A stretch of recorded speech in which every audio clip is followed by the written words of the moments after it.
Okay, so yeah, welcome back. In today's video, it's a continuation of our C tutorial, and today we're looking at how we can output or print text to the terminal.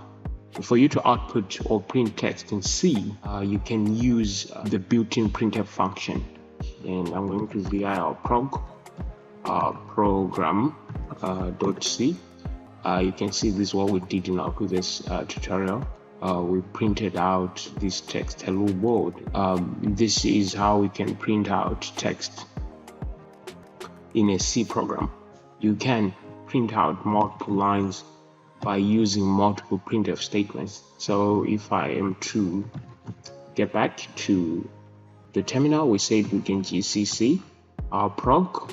We can output this as just prog, and then if we run this, and then we run prog now, I'm sure you can see here I'm here, so it's hello world and I'm here, but you can see there's something funny that is happening with our program. It's not printing out a new line, this line number 2, because we did not specify that we want to print out a new line, and so we need to explicitly put a new line in each statement that we want to print out, unless we do not want a new line.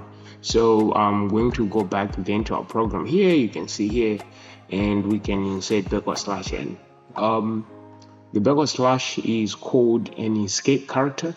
You can use it to escape the meaning of n. Without the / n is just another character that will be printed out, but when you put a / you are saying escape the normal behavior. It's now taking a new behavior, so this n is now going to be interpreted as a new line, and so this is how it works. And so if I am to escape again, and then we can recompile and then run our program again. Now you can see there's a difference here. Of course, this hello world, we put a new line, and so there was a new line being appended, and so here it did not append any new line.